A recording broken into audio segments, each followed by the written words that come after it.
Robert Sarre a parcouru le temps et les époques. Il a à chaque fois marqué ses contemporains de son empreinte. Cette perle du patrimoine local, nichée au cœur du Val-de-Deuil, s'offre à vous sous sa plus belle allure grâce à la dernière partie de sa rénovation entreprise en 2018.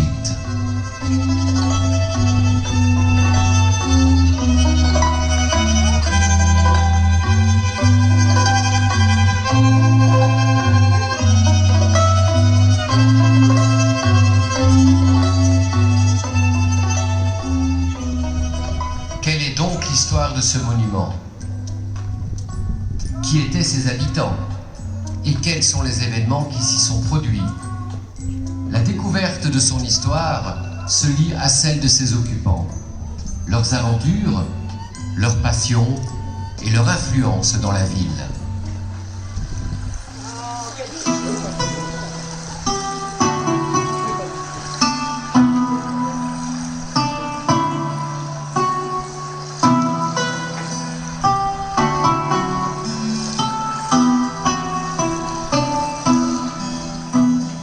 Vambrechy et la Deuil, une histoire d'eau. L'origine de la ville et l'installation des premiers habitants tient essentiellement à la présence de l'eau.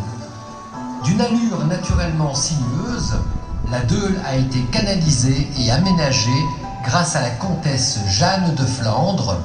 En effet, elle décide en 1242 de canaliser la Deuil et d'autoriser la construction d'une écluse à Vambrechy.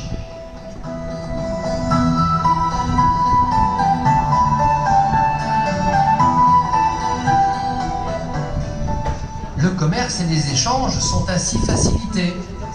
Le village prend de l'ampleur, les seigneurs locaux y développent leur fief. Et c'est d'ailleurs à proximité du canal que les seigneurs de Vambrechy édifient leur premier château. En 1673, Vauban achève la construction de la citadelle de Lille. Citadelle de Lille qui modifie considérablement les niveaux de la Deuil. À cette époque, le château de Robert Sarre est érigé sur des piliers de bois, permettant ainsi d'en stabiliser l'assise, car il est implanté sur un terrain marécageux. Avec la descente des eaux, ces piliers se retrouvent à l'air libre, pourrissent et font littéralement s'effondrer la bâtisse. La première reconstruction du château date de 1760, sous l'impulsion de la famille de Broide. Sous l'Ancien Régime, le château est occupé par différentes familles, qui en héritent ou parfois même en font l'acquisition. Après les seigneurs nommés de Vambrechy, qui y vivent jusqu'au XIIIe siècle, il passe successivement aux familles de Lorambien, puis de la Tannerie et de Croix, de Hénin, Folconier, de Broide et enfin au Robert Sarre. Cette dernière famille, qui laissera son nom associé au château, vient de Mons en Belgique et partage sa vie entre plusieurs domaines. C'est d'ailleurs pour cette raison que le château échappe au pillage à la Révolution française, n'étant pas occupé à cette période.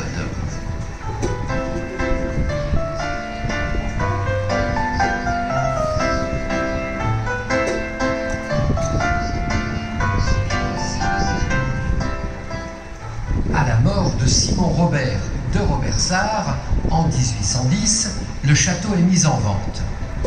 C'est son beau-fils, Martel Aubert, vicomte de Quévy, époux d'Alexandrine Joséphine de Robert Sarre, qui en fait l'acquisition.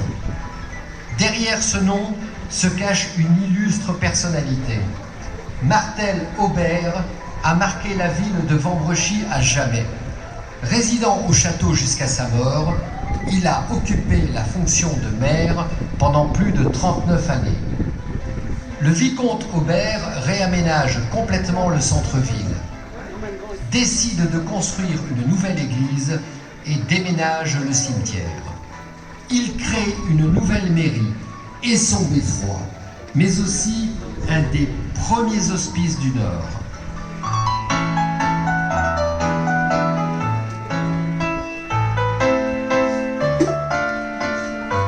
bonapartistes convaincus, on retrouve l'aigle napoléonien dans ses armoiries. Elles vont être gravées sur le fronton intérieur du château et même devenir pendant un temps l'emblème de la ville. Sa fameuse maxime « Pro lumine virtus » trône sur la façade du château, au-dessus du porche.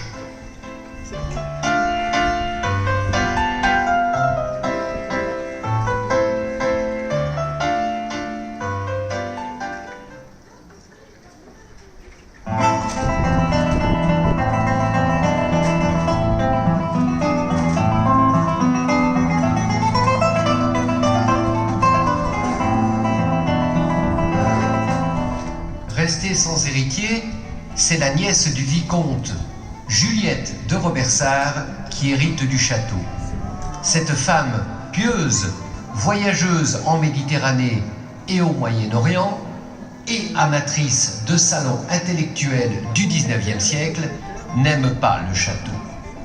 Elle le trouve sombre, lugubre, ayant dit « Le château est entouré d'eaux qui sont noires.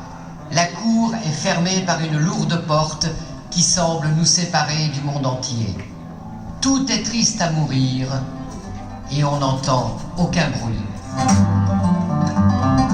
Dans ce château, Juliette vivra jusqu'à son dernier souffle en 1900. Château qu'elle n'a d'ailleurs jamais entretenu. Elle a toutefois marqué sa façade du témoignage d'un de ses voyages avec une pierre aux armoiries de Jérusalem. C'est celle que tu as mis à la baie ?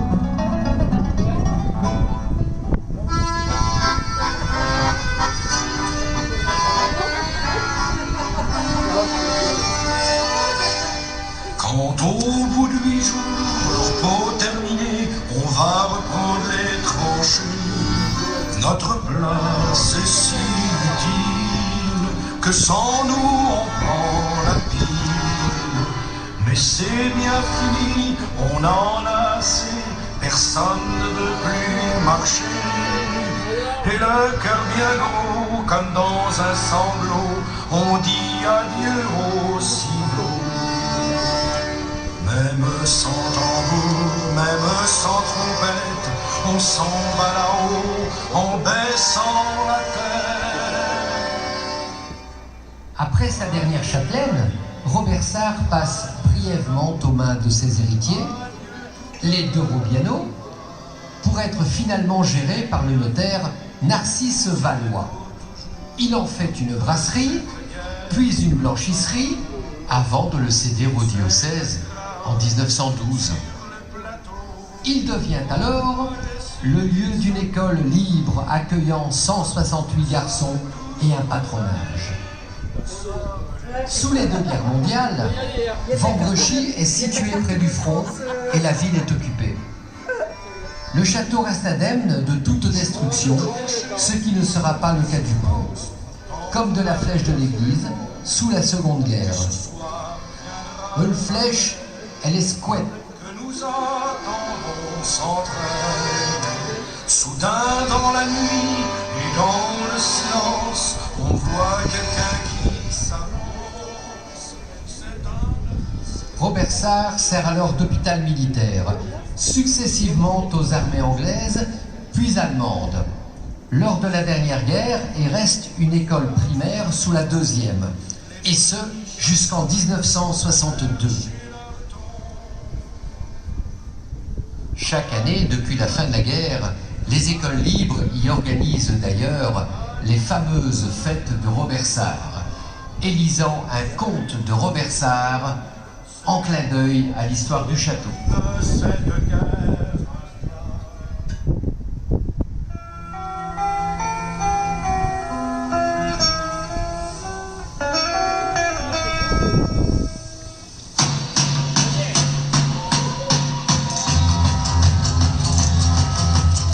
Dans les années 70, les lieux sont récupérés par des associations de jeunes, mais sans réelle responsabilité ni entretien. L'état du château est terrible à cette période. Une partie de la façade et des morceaux de toiture sont affaissés et font presque envisager sa disparition. Afin d'y remédier, une association de sauvegarde du château de Robersart voit le jour en 1972.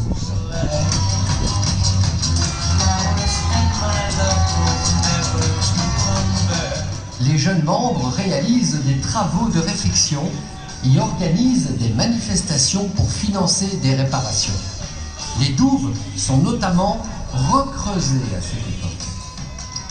Malgré ces bonnes volontés, les travaux à entreprendre sont tellement importants que le diocèse de Lille propose à la commune de Vambrechy, en 1982, de lui faire une donation sous condition d'usage.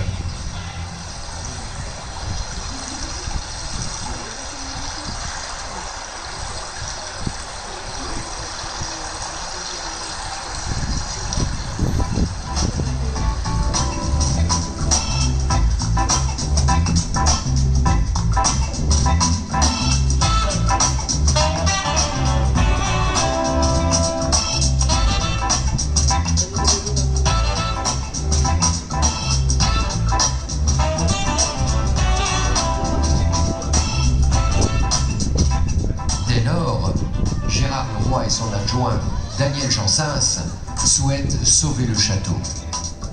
Ils s'attellent à sa rénovation, au fur et à mesure. Fondation et structure en béton armé, aménagement du corps central, réhabilitation des salles, des escaliers, des façades et de la toiture. Tout y passe, et l'on voit naître une bibliothèque et des salles de danse, d'exposition et de réception.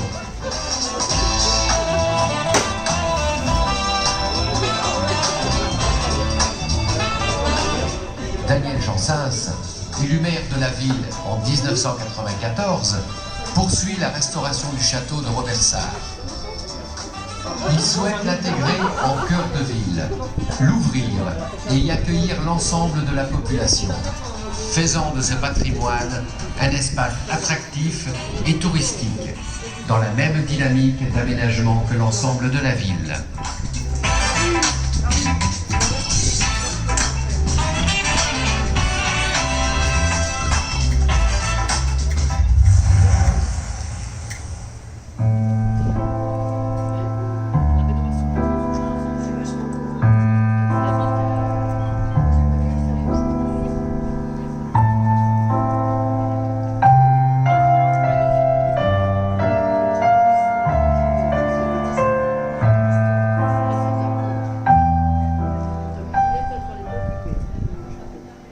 Le 9 mai 1997, le château fait cette fois-ci les gros titres de la presse pour une histoire tragique. L'aile droite du château explose violemment à 2 heures du matin. Cet accident, dû à une fuite de gaz, coûte la vie à une petite fille de 11 ans, Stéphanie, la fille du concierge. La ville est choquée.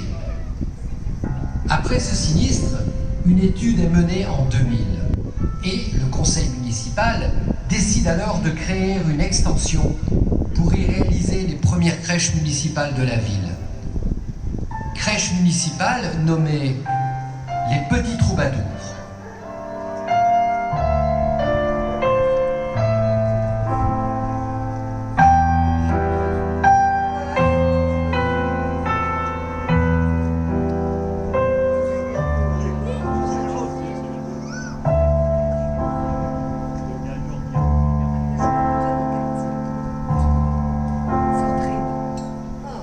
En 2002, le musée de la poupée et du jouet ancien est installé dans l'aile droite. En 2007, l'accès au château est repensé, avec la création de l'espace de Robersart et la valorisation de ses douves.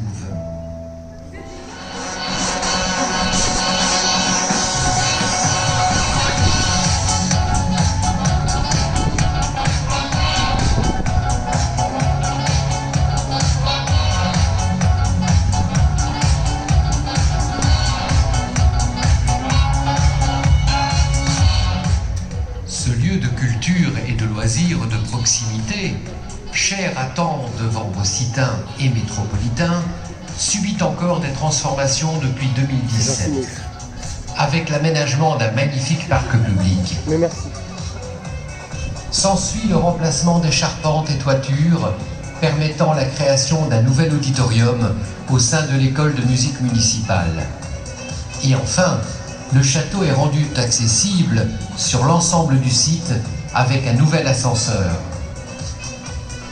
La réfection des façades et de la toiture achève cette transformation. Optimisé sur toute sa surface, le château de Robersart propose aujourd'hui 1187 mètres carrés sur 3 niveaux.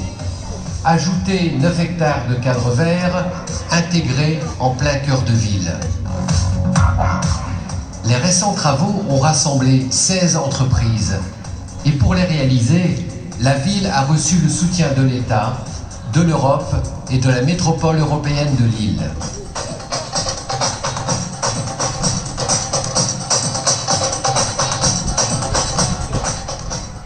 Cette dernière étape de la rénovation de Robersart marque véritablement la renaissance d'un patrimoine, résolument adapté à l'usage des générations futures.